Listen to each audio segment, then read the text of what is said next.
ఈ యొక్క ఆరాధనలో దేవుని యొక్క వాక్యమును అందించుటకు బోధించుటకు దేవుడు నాకు అనుగ్రహించిన శ్రేష్టమైన ఇట్టి భాగ్యమును బట్టి ఈ దినమును బట్టి దేవదేవునికి నేను కృతజ్ఞతాస్తుతులు చెల్లిస్తున్నాను. అదే రీతిగా మన యొక్క తల్లి సంఘ సేవకులైన సీనియర్ పాస్టర్ గారు రెవరెండ్ జి శామ్యులయ్య గారు, వారి కుమారుడు pastor affiliate David Prashant Gollapalli sir గారు, అదే రీతిగా ఈ యొక్క ఖానాపూర్ బ్యాప్టిస్ట్ సంఘ నాయకులు, ప్రెసిడెంట్ గారు, సెక్రటరీ గారు, ట్రెజరర్ గారు, vice president, joint secretary and treasurer, ఇతర కార్యవర్గ బృందానికి, సంఘస్థులకు, సంఘ choir, youth director, children ministry, వీరికి అందరికీ కూడా ప్రభువైన అయిన యేసుక్రీస్తు నామములో మీకు శుభాభివందనములు తెలియజేస్తున్నాను. మరొక రీతిగా ఈ యొక్క ఉదయకాల సమయంలో దేవుని యొక్క వాక్యం అందించుటకు దేవుడు నాకు ఇచ్చిన శ్రేష్టమైన తరుణం బట్టి దేవునికి స్తోత్రములు కలుగునుగాక. ఈనాటి అంశ భాగము ఏమిటి అంటే, ప్రభువే ఆత్మ, ఆయన ఆత్మ ద్వారా మహిమ నుండి అధిక మహిమలోనికి రూపాంతరము చెందుట అనేది వాక్య అంశ భాగమై ఉన్నది. నేటి దినమునకు ఏర్పాటు చేయబడిన వేదవాక్య పఠనము 2వ కొరింథీయులకు రాసిన పత్రిక, అపోస్తలుడైన పౌలు 2వ కొరింథీయులకు రాసిన పత్రిక 3వ అధ్యాయము 17-18 వచన భాగములు చదువుకుందాం. అపోస్తలుడైన పౌలు 2వ కొరింథీయులకు రాసిన పత్రిక 3వ అధ్యాయము 17-18 వచన భాగములు. ప్రభువే ఆత్మ, ప్రభు యొక్క ఆత్మ ఎక్కడ నుండునో అక్కడ స్వాతంత్రము నుండును. మనమందరమును ముసుకులేని ముఖముతో ప్రభు యొక్క మహిమను అద్దము వలె ప్రతిఫలింప చేయుచు, మహిమ నుండి అధిక మహిమను పొందుచు, ప్రభువగు ఆత్మ చేత ఆ పోలికగా మార్చబడుచున్నాం. కాబట్టి వాక్య భాగములో ప్రభు యొక్క ఆత్మ ఎక్కడ సంచరించునో, దేవుని యొక్క ఆత్మ కదలిక ఎక్కడ ప్రారంభమగునో, ఏ సంఘములో ఆత్మ కదలిక ప్రారంభమవుతుందో, ఏ వ్యక్తిగత జీవితాలలో పరిశుద్ధాత్మ దేవుని సన్నిధికి అవకాశం ఇస్తారో అక్కడ బైబిల్ చెప్పుచున్నది ఆత్మ స్వాతంత్రము కలదు. Where there is spirit living, where there is spirit working, there is a liberty. స్వాతంత్రము అనగా విడుదల. చెప్పండి, విడుదల, విమోచన, సమాధానము, సంతోషము, ఐక్యత ఎక్కడ ఉంటాయి అంటే పరిశుద్ధాత్మ దేవుని సహవాసము ఎవరైతే కలిగి ఉంటారో, పరిశుద్ధాత్మ దేవుని సంచారము ఏ గృహములలో, ఏ వ్యక్తిగత జీవితాలలో, ఏ సంఘములో ఆత్మ కదలిక ప్రారంభమవుతుందో అక్కడ ఆత్మ స్వాతంత్రము కలదు అని బైబిల్ చెప్పుచున్నది. ఆ రీతిగా ఆత్మ స్వాతంత్రము పొందుకొని మన ఆత్మీయ జీవితాలు, మన సంఘాలు, మన కుటుంబాలు మహిమ నుండి అధిక మహిమలోనికి, మహిమ నుండి అధిక మహిమలోనికి రూపాంతరము చెందుటయే. ఏ రీతిగా అండి?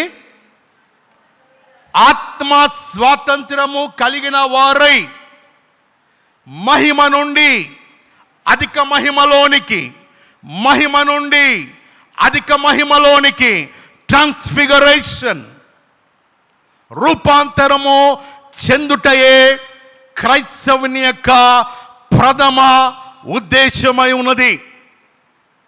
అట్టి రూపాంతర అనుభవము జరగకోకుండా అపవాది క్రియలు, శరీర ఆలోచనలు, శరీర ఉద్దేశములు, మానవుని యొక్క తలంపులు సంఘ క్షేమాభివృద్ధి కొరకు ఈనాడు అడ్డుపడుతున్నవి.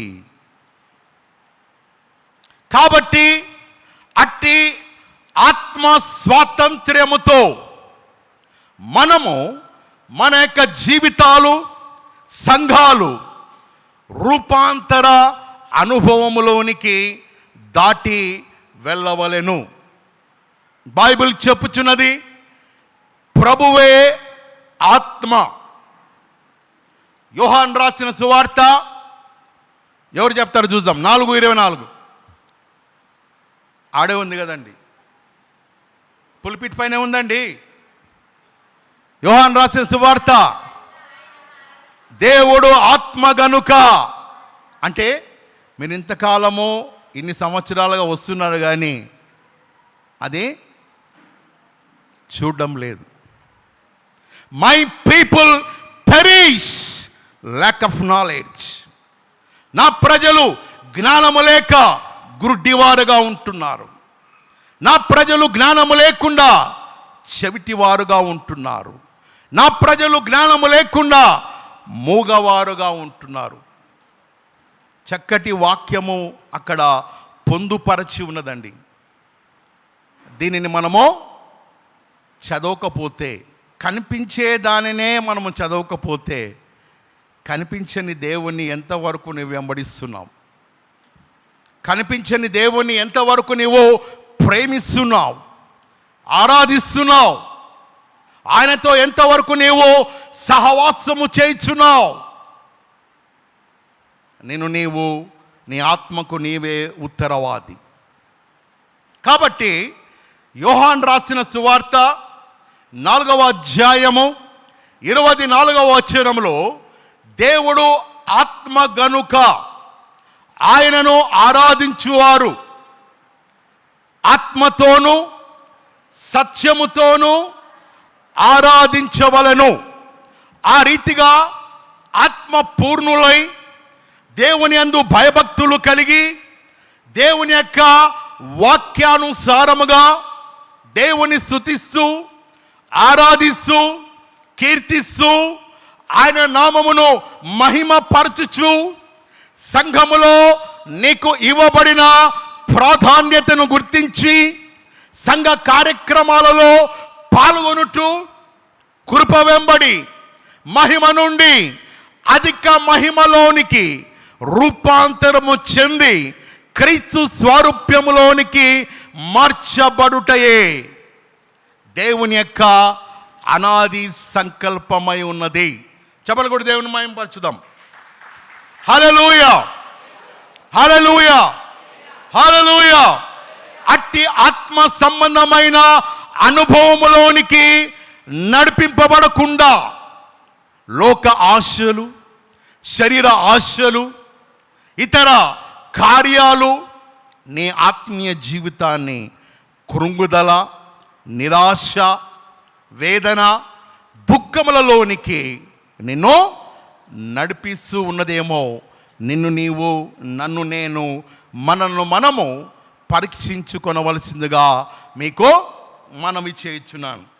కాబట్టి పరిశుద్ధ బైబిల్ గ్రంథములో దేవుడు తన యొక్క సంఘానికి, జాగ్రత్తగా వినండి, దేవుడు తన యొక్క వధువు సంఘానికి అనుగ్రహించిన ఉన్నతమైన ఆశీర్వాదము ఏమిటి అంటే మనమందరము కూడా మహిమ నుండి అధిక మహిమలోనికి, మహిమ నుండి అధిక మహిమలోనికి, మహిమ నుండి అధిక మహిమలోనికి ట్రాన్స్ఫిగరేషన్, రూపాంతరము చెందే అనుభవము సంఘము కలిగి ఉండవలెను. ఏం కలిగి ఉండాలండి? మహిమ నుండి అధిక మహిమలోనికి మనము రూపాంతరము చెందవలెను అని దేవుడైన యేసుక్రీస్తు ప్రభుల వారి చిత్తమై ఉన్నది. అట్టి ఉన్నతమైన అభిషేకము, అట్టి ఉన్నతమైన ఆశీర్వాదము దేవుడు తన వధువు అనే సంఘానికి నీకు నాకు అనుగ్రహించినాడు. చెప్పండి కూడా దేవుణ్ణి మహిమపరచుదాం. అట్టి అనుభవములోనికి నీవు రూపాంతరము చెందాలి అంటే 4 అనుభవముల గుండా నీ ఆత్మీయ ప్రయాణము కొనసాగింపబడాలి. ఎన్ని అనుభవాలండి? గట్టిగా చెప్పాలండి. ఆ లాస్ట్లో ఉండాలమ్మా. ఎన్ని అనుభవాలమ్మా? 4 అనుభవముల గుండా. అట్టి రూపాంతర అనుభవములోనికి నీవు అడుగు పెట్టాలి అంటే ఈ 4 అనుభవముల గుండా నీవు వెళ్ళవలసి ఉన్నది. అందులో నంబర్ 1 కృప వెంబడి కృప. యోహాను రాసిన సువార్త 1వ అధ్యాయము 16వ వచన భాగములో కృప వెంబడి కృప, కృప వెంబడి కృపను పొందుచు కృపలో జయ గీతమే పాడుచు కృపా కృపా నా యేసు కృపా కృపా కృపా కృపా. పాడండి. కృపా కృపా నా యేసు కృపా కృపా కృపా కృపా. కాబట్టి అట్టి మహిమ నుండి అధిక మహిమలోనికి వెళ్ళడానికి, నీ ఆత్మీయ ప్రయాణము కొనసాగడానికి మొదటి మెట్టు, మొదటి ఆత్మీయ అనుభవము ఏమిటి అంటే కృప వెంబడి కృప. 2వ అనుభవము బలముపై బలము. కీర్తనలు 84వ అధ్యాయము 7వ వచన భాగములో బలముపై బలము. ఈ బలము మనకు ఎక్కడి నుండి వస్తుందండి? చికెన్ తినటం వలన వస్తుందా? దావత్లకు వెళ్ళటం వలన వస్తుందా? బిర్యానీ తినటం వల్ల వస్తుందా? హలీం, కుష్కా, రకరకాలుగా వంటల పదార్థముల ద్వారా వస్తుందా అమ్మా? యెహోవా ద్వారా మనకు బలము అనుగ్రహింపబడుతుంది. ఏ రీతిగా అనుగ్రహింపబడుతుంది అనంటే యెహోవా యందలి ఆనందమే మనకు చెప్పాలమ్మా, గట్టిగా చెప్పాలా? వినపడలేదండి. యెహోవా అందలి ఆనందమే మనకు. నెహెమ్యా 8:10 యెహోవా యందలి ఆనందమే నాకు బలము. Rejoice in the Lord. ప్రభువందు ఆనందమే నాకు బలమై ఉన్నది, నాకు శక్తి అయి ఉన్నది. యెహోవా కొరకు ఎదురు చూచువారు యెషయా 40:31 నూతన బలము వారు పొందుకుంటారు. పక్షిరాజు వలె యవ్వనము కలిగి వారు అలయక పరిగెత్తెదరు, సంపసిల్లక నడచిపోవుదురు. ఆమేన్. హల్లెలూయా హల్లెలూయా. నీ ఆత్మీయ ప్రయాణములలో, నీ సంఘ క్షేమాభివృద్ధిలో, నీ కుటుంబ అభివృద్ధిలో 2వ మెట్టు ఏమిటంటే చెప్పండి అమ్మా. నంబర్ 1 కృప వెంబడి కృప. నంబర్ 2 బలముపై బలము. 3వది పరిశుద్ధత నుండి అధిక పరిశుద్ధత. ప్రకటన గ్రంథము 22వ అధ్యాయము 11వ వచన భాగములో మనము ఆరాధించే దేవుడు పరిశుద్ధుడు. ఆయన మనలను పరిశుద్ధపరచు యెహోవా అని తను తాను ప్రత్యక్షపరుచుకున్నాడు. నేను మిమ్మలను పరిశుద్ధపరిచే దేవుడను. I am holy. పరలోకములో దూత గానములు, కెరూబులు, శరాబులు, దూతలు, సేవకులు, పరిశుద్ధులు వారందరూ కూడా గాన ప్రతి గానాలతో పరిశుద్ధుడు, పరిశుద్ధుడు, పరిశుద్ధుడు, పరిశుద్ధుడు, holy holy holy holy lord God almighty అని గొప్ప గాన ప్రతి గానాలతో ఆ పరిశుద్ధుని ఆత్మతో సత్యముతో సేవించున్నారు. చెప్పలు కూడా దేవుని మహిమపరచుదాం. అనగా నీ వ్యక్తిగత కుటుంబంలో కానీ నీ జీవితంలో కానీ ఆత్మ సంబంధమైన పరిశుద్ధత నీవు నీ ఆంతర్య జీవితంలో కలిగి ఉండవలెను. ఏం కలిగి ఉండాలమ్మా క్వైర్ వారు? ఆత్మ సంబంధమైన పరిశుద్ధత మనము కలిగి ఉండవలెను. Not only choir, entire the congregation, మనమందరము కూడా, నేను కూడా ఆత్మ సంబంధమైన పరిశుద్ధత కలిగి మందిర కార్యక్రమాల్లో కానీ సేవలో కానీ దేవుడు నీకు ఇచ్చిన ఆధిక్యత స్థానములో కానీ నీవు అట్టి ఆత్మ సంబంధమైన పరిశుద్ధత వస్త్రము మనము కలిగి ఉండవలెను. ఇది ఎన్నోదండి? ఇది మూడవది. మొదటిగా, రెండవది బలంపై బలం, మూడవది,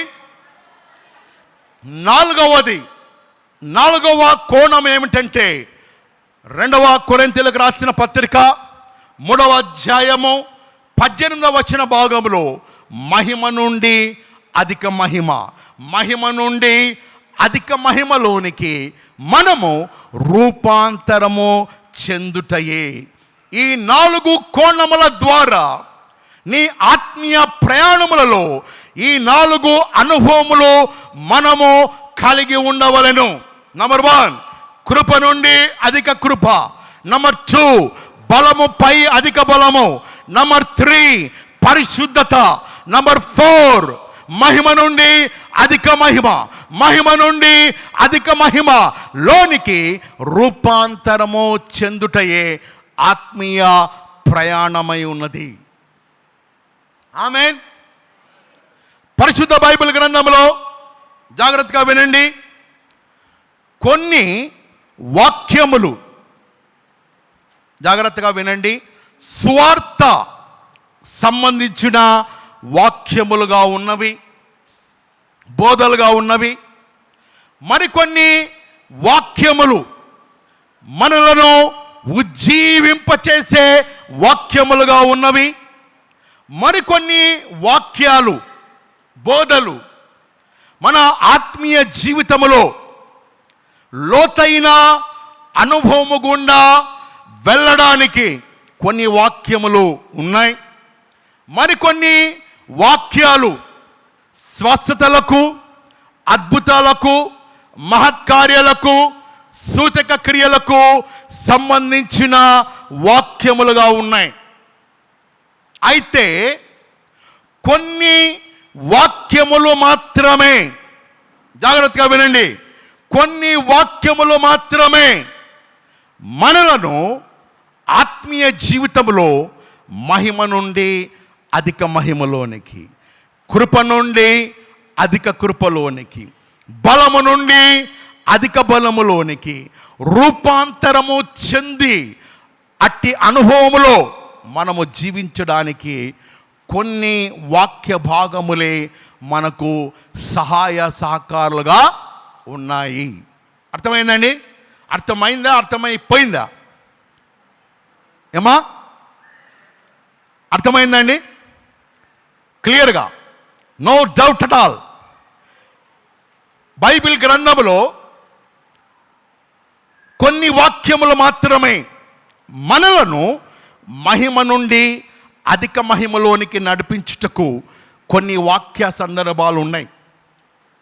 యేసుక్రీస్తు ప్రభుల వారు ఈ లోకములో ఉన్నప్పుడు ఆయన ప్రజలను చూచి కాపరి లేని గొర్రెలుగా వీరు జీవిస్తున్నారు, అయ్యో అని ఆయన ప్రజలందరికీ పరలోక రాజ్య బోధను వారికి బోధించినాడు. కొన్ని సందర్భములలో ఉపమాన రీతిగా వారికి బోధించినాడు. మరికొన్ని సందర్భాలలో స్వస్థతలు, అద్భుతములు, ఆశ్చర్యక్రియలు, దానికి సంబంధించిన బోధలు ఆయన బోధించి ఉన్నాడు. వినండి అమ్మ, నా వైపు చూడండి. దేవుని యొక్క వాక్యము జీవమై ఉన్నది. దేవుని యొక్క వాక్యము శక్తి అయి ఉన్నది. దేవుని యొక్క వాక్యము అద్దము వంటిది. ఈనాడు పాటలు పాడేకి ఎంతో ఆసక్తి చూపిస్తారు. సంఘములో కార్యక్రమాలకు ఆసక్తి చూపిస్తారు.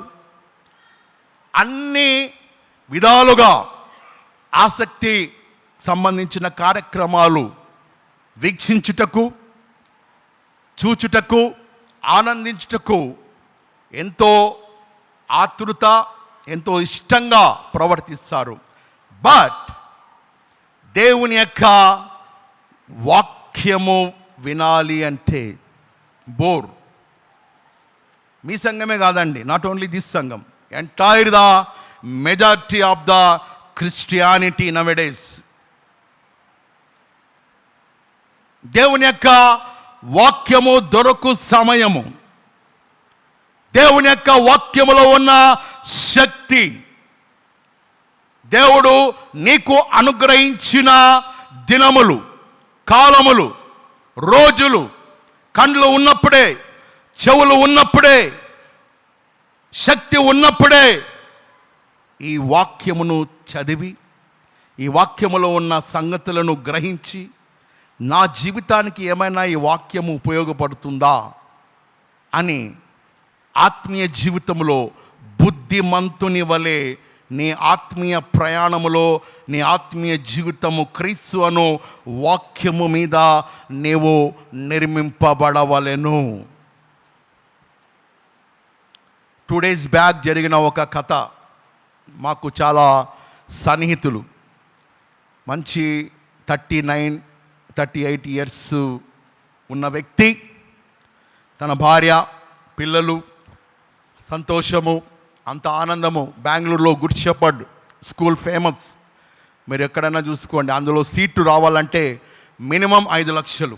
ఎంతండి? Minimum 5 lakhs. అందులో ఎవరైనా చదవాలంటే పెద్ద మినిస్టర్సు, ఎమ్మెల్యేలు, ఎంపీలు, హై రికమెండేషన్ ఉంటే తప్ప అందులో సీటు దొరకదు. అలాంటి స్కూల్లో ఆమె భార్య పనిచేస్తున్నది. ఈయన భార్యను డ్రాప్ చేసి ఇంటికి కారు దిగి, ఈయన కూడా రెడీ ఆఫీస్కి పోదామని కారు సైడ్ పార్కింగ్ చేస్తున్న తరుణంలో ఒక్కసారిగా హార్ట్ స్ట్రోక్ వచ్చి స్టీరింగ్ మీదనే ఇలా వాలిపోయినాడు. No more. స్టీరింగ్ మీదనే మనిషి ఇట్లా వాలిపోయినాడు. Fraction of seconds, 4 hours 3 hours అలానే ఉండిపోయినాడు కారు లోపల. ఆ తర్వాత మళ్ళా ఫోన్ ద్వారా ఆయన ఫోను రింగ్ అవుతుంది, ఎత్తలేం, లేదంటే ఏంటి కారణం అని కనుక్కొని చూసినప్పుడు నో మోర్, చనిపోయి 8 hours అయిపోయింది అన్నారు డాక్టర్స్. ఎవరి జీవితాలు ఎలా అంతమవుతాయో, మన యొక్క ఆత్మీయ జీవితాలు నీటిపైన బుడగా లాంటిది జీవితాలు. సమయము ఉన్నప్పుడే, తరుణము ఉన్నప్పుడే, దేవుడు సమీపముగా ఉన్నప్పుడే, ఈ వాక్యము అందుబాటులో ఉన్నప్పుడే మారు మనస్సుకు తగిన ఫలములు ఫలించి ఆత్మీయముగా కృప వెంబడి కృప, మహిమ నుండి అధిక మహిమ, బలముపై అధిక బలము, పరిశుద్ధత నుండి అధిక పరిశుద్ధలోనికి రూపాంతరము చెందుటయే క్రైస్తవుని యొక్క ప్రధాన ఉద్దేశమై ఉన్నది. అట్టి ఉద్దేశముతోనే దేవుడు తన యొక్క కృపలో నీకు రక్షణ అనుగ్రహించి ఉన్నాడు.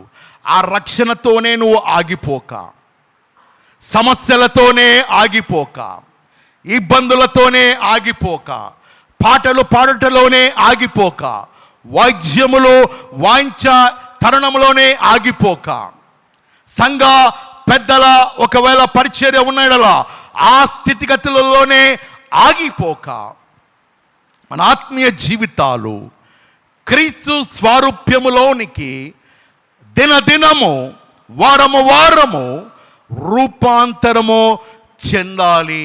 అట్టి ఆత్మ స్వాతంత్రము కలిగిన వారై మహిమ నుండి చెప్పండి, మహిమ నుండి glory to glory, glory to glory, anointing to anointing, faith to faith, అట్టి అనుభవములోనికి మనము నడిపింపబడవలెను.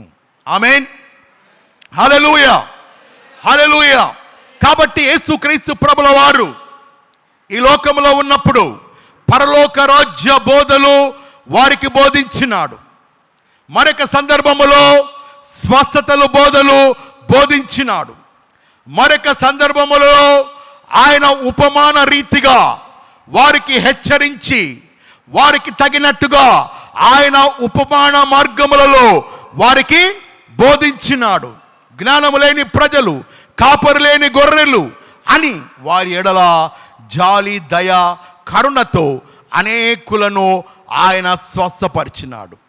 బట్ ఒక కోణములో మాత్రమే ఆయన కొంతమంది శిష్యులను ఏర్పాటు చేసుకొని రూపాంతరపు కొండలోనికి వారిని తీసుకువెళ్ళి కొద్ది దూరము వారిని ఉంచి ఆయన మాత్రమే ఆ యొక్క రూపాంతరపు కొండ మీద తన మహిమను వారి ఎదుట ప్రత్యక్షపరచెను.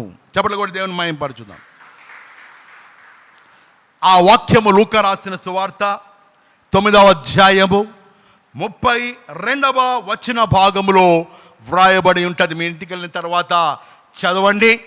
కాబట్టి యేసుక్రీస్తు ప్రభుల వారు రక్షణతో మీరు ఆగిపోక, అద్భుతాలతో మీరు ఆగిపోక, సూచక క్రియలతో మీరు ఆగిపోక, పరలోక రాజ్య బోధ ఉపమానాలతో మీరు ఆగిపోక, మీ ఆత్మీయ ప్రయాణము, మీ ఆత్మీయ జీవితాలు, మీ ఆత్మీయ కుటుంబాలు మహిమ నుండి అధిక మహిమ, కృప నుండి అధిక కృప, బలము నుండి అధిక బలము, పరిశుద్ధత నుండి అధిక పరిశుద్ధలోనికి, రూపాంతరపు అనుభవంలోనికి, ట్రాన్స్ఫిగరేషన్ లోనికి నీవు నేను సంఘము అభివృద్ధి చెందవలెను. అందుకొరకే ఆయన తన శిష్యుల ఎదుట ఆ రూపాంతరపు కొండ మీద తన మహిమను వారి ఎదుట ప్రత్యక్ష పరిచెను. ఆమేన్, హల్లెలూయా, హల్లెలూయా, హల్లెలూయా.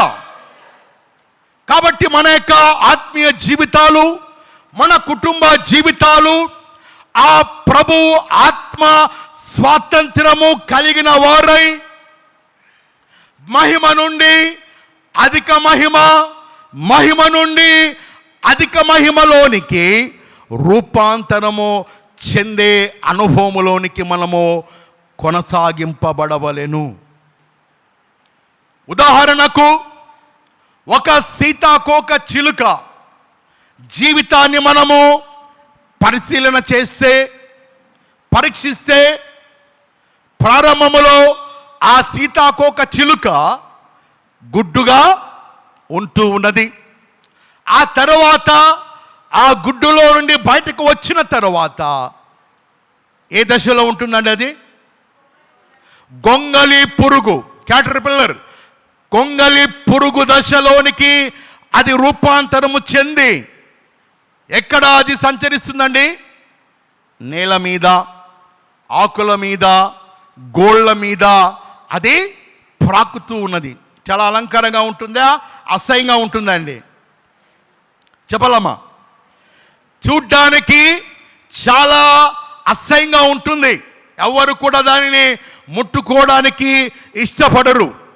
అయితే ఆ దశ నుండి అది రూపాంతరము చెందుటకు వ్యూహ దశలోనికి ఒక గూడును ఏర్పాటు చేసుకొని ఆ వ్యూహ దశలోనికి వెళ్ళి అందులో అది మహిమ కలిగిన మార్పును కొనసాగిస్తూ ఉంటుంది. ఆ వ్యూహాదశలో, ఆ గూడులో అది చేరి మహిమ రూపములోనికి మార్చబడి ఒకరోజు ఆ గూడును ఛేదించుకొని రంగురంగుల చెప్పలమ్మా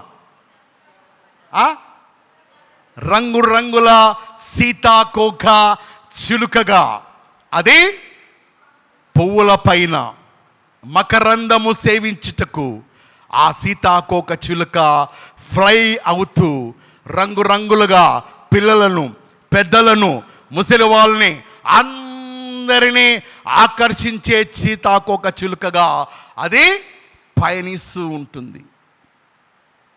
ఆమేన్. మొదటి దాని స్థితి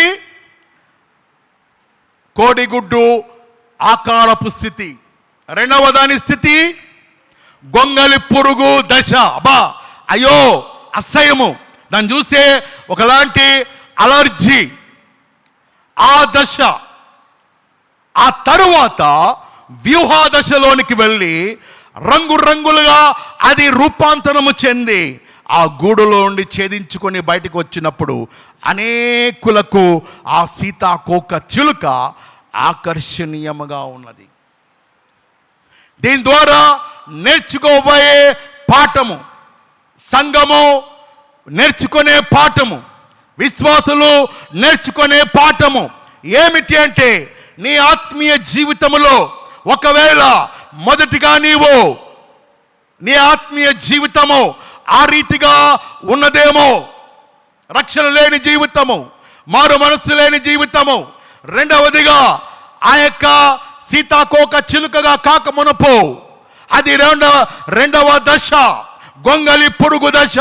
నీ జీవితంలో అసహ్యముగా అనేక కార్యక్రమాలు ఉన్నాయేమో, కుటుంబంలో, వ్యక్తిగత జీవితాలలో సిగరెట్టు, మందు, లోకానుసారమైన క్రియలు, హేయమైన క్రియలు, ప్రకృతి క్రియలు, ఆచారపరమైన క్రియలు, వాటన్నిటిలో నుండి నీవు విడుదల పొంది దేవుని యొక్క మందిరానికి వచ్చి దేవునితో సహవాసము చేస్తూ ఆయనలో నీవు రూపాంతరము చెందుతూ ఆత్మ ద్వారా ఐక్యత కలిగి సహవాసములో, ప్రేమలో, వాక్యములో దేవునితో నీవు ద్రాక్షవల్లి అయిన ఆయనతో నీవు అంటుకట్టుబడి ఉన్నప్పుడు నీ జీవితము రూపాంతరము చెంది ఒకరోజు నీవు నిజమైన క్రైస్తవరాలుగా, నిజమైన వ్యక్తిగా నీవు అనేకులకు దీవెనకరంగా ఉంటావు. చెప్పలు కూడా దేవుని మహిమపరచుదాం. పరిశుద్ధ బైబిల్ గ్రంథంలో అట్టి ఉదాహరణ కలిగిన వారు అపోస్తులైన పౌలు. ఆయన పౌలుగా మారక ముందు తన జీవితము అటువంటి జీవితము, అనేకులకు అసహ్యము, బాధ, దుఃఖము, భయము, భీతి. అయితే ఆయన రూపాంతరము చెందినప్పుడు అపోస్తులైన పౌలు ప్రపంచ దేశానికి, దేవునికి, సంఘాలకు, సేవకులకు ఆశీర్వాదకరమైన జీవితము ఆయన జీవించినాడు. ఆమేన్, హల్లెలూయా. కాబట్టి మన జీవితాలు కూడా క్రీస్తులో కృప నుండి అధిక కృప, మహిమ నుండి అధిక మహిమ, బలముపై అధిక బలము కలిగి క్రీస్తు స్వారూప్యములోనికి రూపాంతరము చెందే అనుభవంలోనికి మనము సాగిపోవాలి. ఆమేన్. అయితే అట్టి మహిమగల అనుభవము నీ వలన, నా వలన, మన వలన, సంఘ కాపర్ల వలన కానీ ఇట్స్ హైలీ ఇంపాసిబుల్.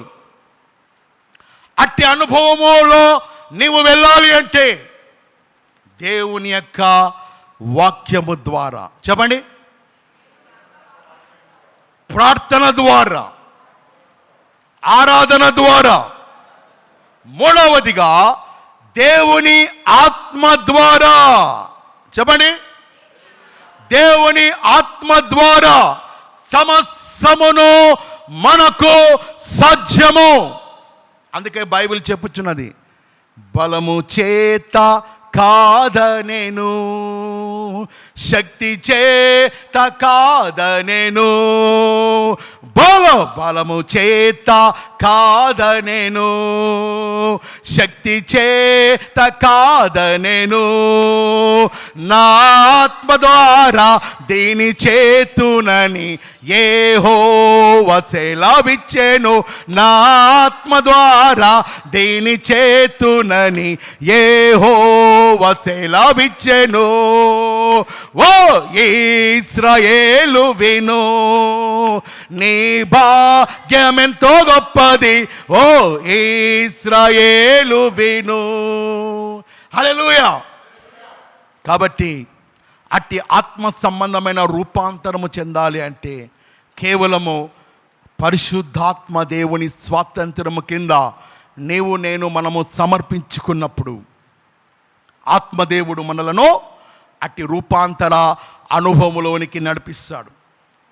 చివరిగా ఆది తల్లిదండ్రులైన ఆదాము అవ్వలు అట్టి దేవుని యొక్క మహిమ అభిషేకమును వారు పొందుకొనిరి. ఏదైనా తోటలో అట్టి మహిమ కలిగిన వస్త్రములు వారు ధరించుకొని దేవునితో సహవాసము చేస్తూ ఐక్యతలో దేవుని యందు భయభక్తులు కలిగి వారు జీవిస్తున్న ఆ రోజులలో దేవునికి వ్యతిరేకముగా అపవాదికి చోటు ఇచ్చుట ద్వారా నిషేధింపబడిన పండును భుజించుట ద్వారా వారి యొక్క ఆత్మీయ జీవితంలో అట్టి మహిమ కలిగిన అభిషేకమును, అట్టి మహిమ కలిగిన వస్త్రములను, దేవునితో సాంగత్యము వారు ఇరువురు ఆజ్ఞ అతిక్రమించుట ద్వారా కోల్పోయిరి. దేని ద్వారా అండి? ఆజ్ఞ అతిక్రమించుట ద్వారా, అవిధేయత కలిగి జీవించుట ద్వారా, నిషేధింపబడిన పండును భుజించుట ద్వారా అట్టి మహిమ కలిగిన వస్త్రమును, అట్టి మహిమను వారు ఇరువురు కోల్పోయి నెట్టివేయబడిరి. పరిశుద్ధ బైబిల్ గ్రంథంలో యోహాను 10:10 తీయకర్లేదండి, దొంగతనమును, నాశనమును, హత్యను జరిగించుటకే వచ్చును. అపవాది నీ జీవితంలో అట్టి మార్పు నీవు పొందకోకుండా, అట్టి మహిమలోనికి నీవు ప్రవేశింపకుండా అపవాది దొంగ వలె సంఘములలోనికి, కుటుంబములోనికి, సహోదరుల ప్రేమలోనికి, ఐక్యతలోనికి, సమాధానములోనికి పాడు చేయుటకు గుంట నక్కల వలె అపవాది త్వరపడి అపవాదికి నీవు చోటు ఇచ్చిన ఎడల అట్టి మహిమ కలిగిన అనుభవమును నీవు పొందుకొనలేవు. పరిశుద్ధ బైబిల్ గ్రంథంలో ఆదాము అవ్వలను విడిచిన మహిమ, వారు కోల్పోయిన మహిమ తిరిగి ఎక్కడ ప్రత్యక్షమైనది అని మనము చూసినప్పుడు నిర్గమాకాండము తీయండి, నిర్గమాకాండము 16వ అధ్యాయము 10వ వచనములో, అట్లు అహరోను ఇశ్రాయేలు సర్వ సమాజముతో మాటలాడుచుండగా వారు అరణ్యముల వైపు చూచిరి. అప్పుడు యెహోవా మహిమ ఆ మేఘము మీద వారికి కనబడెను. నా వైపు చూడండి. ఆదాము అవ్వలు కోల్పోయిన మహిమ తిరిగి దేవుడు తన ప్రజలకు అనుగ్రహించుటకు మేఘము మీద ఆ మహిమను దేవుడు ప్రత్యక్షపరచెను. అరణ్యములో మేఘము మీద తన మహిమను ఇశ్రాయేలు ప్రజల సర్వ సమాజము ఎదుట ఆ మహిమ ప్రత్యక్షమైనది. నా వైపు చూడండి. ఆ మహిమ ప్రత్యక్షత కావడానికి ముందు ఇశ్రాయేలు ప్రజలు ఐగుప్తును విడిచి వెళ్ళవలసి ఉన్నది. నంబర్ 1 దేనండి? ఐగుప్తును విడిచి వెళ్ళవలసి ఉన్నది. రెండవదిగా పస్కా బలి యొక్క మాంసము భుజించుట ద్వారా, పస్కా బలి యొక్క రక్త ప్రోక్షణ వారి ద్వార బంధకముల పోయిట ద్వారా, మూడవదిగా ఎర్ర సముద్రము అనుభవము గుండా దాటినప్పుడు, నాలుగవదిగా అరణ్య ప్రదేశములో నిర్గమకాండం 16:10లో సర్వ సమాజము అరణ్య ప్రదేశములో ఏకాంతముగా దేవుని మహిమ కొరకు ఏక హృదయముతో వేచి ఉన్నప్పుడు కోల్పోయిన మహిమ, పోగొట్టుకొనిన మహిమ తిరిగి దేవుడు మేఘము మీదికి ప్రత్యక్షపరచెను. అరుగాట్ నా మాట మీకు వినబడుతుందండి? అర్థమైందండి? ఏమర్థమైందో ఏమో, నేనైతే భారముగా మాట్లాడుతున్నాను, కానీ ఎంతమంది అర్థం చేసుకున్నారో, ఎంతమంది అర్థం చేసుకుంటే ఇట్లా ఉండరండి మీరు. Never be the same. వర్షం పడింది అంటే భూమి ఏం కావాలండి? తడి కావాల. తడి కాకుండా వర్షం పడిందంటే అబద్ధం. అది బాగా వినండి, మంచిగా నిదానంగా చెప్తున్నాను. ఆ మేఘము ఆదాము అవ్వలు కోల్పోయిన మహిమ తిరిగి ఎక్కడ ప్రత్యక్షమైంది? నిర్గమకాండము 16:10లో ఆ యొక్క అరణ్య ప్రదేశంలో ఇశ్రాయేలు ప్రజల మధ్య మేఘము మీద ఆ మహిమ ప్రత్యక్షమైనది. ఆ మహిమ చూడడానికి ఇశ్రాయేలు ప్రజలకు ఏ రీతిగా లభించింది అంటే 4 అనుభవముల గుండా వారు తిరిగి వచ్చిరి. మొదటి అనుభవము ఐగుప్తును విడిచిరి. రెండవ అనుభవము పస్కా గొర్రె పిల్ల మాంసము భుజించడం ద్వారా, పస్కా బలి పశువు యొక్క రక్త ప్రోక్షణ ద్వారా. మూడవదిగా ఎర్ర సముద్రము అనుభవము గుండా దాటినప్పుడు అరణ్య ప్రదేశంలో, ఏకాంత ప్రదేశంలో వారందరూ కూడా దేవుని ఎదుట వేచి ఉన్నప్పుడు ఆ మహిమ వారికి ప్రత్యక్షమాయను. Are you got my point? అర్థమైందా? అదే రీతిగా నూతన నిబంధన సారముగా మనమందరము కూడా యేసుక్రీస్తు రక్తము ద్వారా, నామము ద్వారా, కృప ద్వారా, దయ ద్వారా నీవు నేను మనమందరము కూడా నూతన నిబంధన ఇశ్రాయేలీయులము. చెప్పండి కూడా దేవుని మహిమపరుద్దాం. ఆయన రక్తము ద్వారా నీకు నాకు అట్టి ఆధిక్యత, స్వాతంత్రము, హక్కు దేవుడు తన కృపలో అనుగ్రహించినాడు. మనము రాజులైన యాజక సమూహమునకు చెందిన వారము. We are royal priesthood. దేవుని బిడ్డలు, దేవుని కుమారులు మనమై ఉన్నాం ఆయన కృపను బట్టి. మనమందరము కూడా అట్టి మహిమ పొందుకోవడానికి అర్హులు. ఆయన రక్తమును బట్టి, వాక్యమును బట్టి, ప్రార్థనను బట్టి, ఆయన నామమును బట్టి.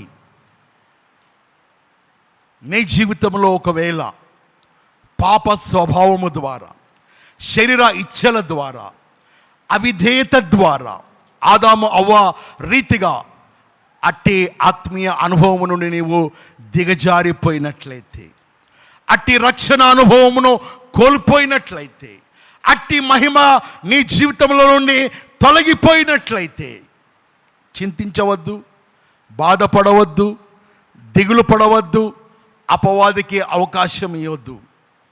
బైబిల్ చెప్పుచున్నది రోమా 3:23, ఏ భేదమును లేదు, అందరూ పాపము చేసి దేవుడు అనుగ్రహించు మహిమను పొందుకొనలేక పోతున్నారు. దేవుడు అనుగ్రహించే మహిమ నీవు నేను పొందుకోవాలి అంటే 4 అనుభవములు మీ ఎదుట ఉంచి 2 నిమిషాలు ముగిస్తున్నా. మొదటిది ఐగుప్తు దేనికి సాదృశ్యంగా ఉందండి? లోకానికి సాదృశ్యంగా ఉన్నది. నీ జీవితంలో ఒకవేళ ఆదాము అవ్వల వలె అట్టి మహిమ వస్త్రమును, రక్షణ వస్త్రమును, స్తుతి వస్త్రమును, ఆరాధన వస్త్రమును, దేవునితో సహవాసము, దేవునిలో ఐక్యత కోల్పోయిన స్థితిలో ఎవరైతే ఉన్నారో, కమో ఐగుప్తును లోకమును విడిచిరండి, శరీర క్రియలను విడిచిరండి. పగ, ద్వేషము, కక్ష, క్రోధము, మదము, అసూయ, అల్లరి, దూషణ, వాటి నుండి మీరు బయటికి రా. నంబర్ 1. రెండవదిగా, పస్కా బలి పశువు యొక్క రక్త ప్రోక్షణ దేనికి సాదృశ్యం అండి? అది ఇదిగో లోక పాపములు మోసుకొని పోవు దేవుని గొర్రె పిల్లకు ఆ పస్కా బలి పశువు సాదృశ్యంగా ఉన్నది. రెండవదిగా, యేసు రక్తము ద్వారా నీ పాపములు కడగబడవలెను. మూడవది, ఎర్ర సముద్రము అనుభవం గుండా ఇశ్రాయేలు ప్రజలు నడిచిరి. ఎర్ర సముద్రం దేనికండి సూచన? నీటి బాప్తిసమునకు సూచన. నీటి బాప్తిసము ద్వారా నీవు సంఘములో చేర్చబడవలెను. రక్షణ అనుభవము కలిగి రక్షణ అలంకారముతో సంఘములో ప్రవేశించవలెను. మూడవదిగా, అరణ్య ప్రదేశం దేనికి సాదృశ్యం? నాలుగవదిగా, అరణ్య ప్రదేశం దేనికి సాదృశ్యం అండి? దేవుని ఆరాధన స్థలమునకు సాదృశ్యంగా ఉన్నది. ఐక్యత, సమూహము, జనాంగము ఎవరైతే దేవుని యొక్క మందిరములో రక్షణ అనుభవము నీటి బాప్తిసం ద్వారా దేవుని మందిరంలోనికి ప్రవేశించి ఆయనను ఆత్మతో సత్యముతో ఎవరైతే ఆరాధిస్తారో, ఆయన కొరకు ఎవరైతే వేచి ఉంటారో, వారు అట్టి మహిమ కలిగిన మార్పులోనికి తిరిగి వారు కోల్పోయిన రక్షణ ఆనందము, స్తుతి వస్త్రములు, దేవునితో సహవాసము, మహిమ కలిగిన ఆ యొక్క ప్రకాశమానమైన అభిషేకపు వస్త్రములు వారు పొందుకొని తిరిగి దేవుని మందిరములో నాటబడిన వారై ఆకువాడక తమ కాలమందు ఫలమిచ్చు చెట్టు వలె జీవించెదరు. చివరిగా యెషయా 40:31 యెహోవా కొరకు ఎదురు చూచువారు నూతన బలము పొందుదురు, పక్షిరాజు వలె రెక్కలు చాపి పైకి ఎగురుదురు, అలయక పరిగెత్తుదురు, సొమ్మసిల్లక వారు నడిచిపోవచ్చు. మహిమ నుండి చెప్పండి, మహిమ నుండి, మహిమ నుండి, మహిమ నుండి, కృప నుండి, పరిశుద్ధత నుండి అట్టి అనుభవములోనికి సంఘము వర్ధిల్లబడునుగాక. దేవుడి వాక్య భాగమును దీవించునుగాక. ఆమేన్. హల్లెలూయా, హల్లెలూయా. God bless you.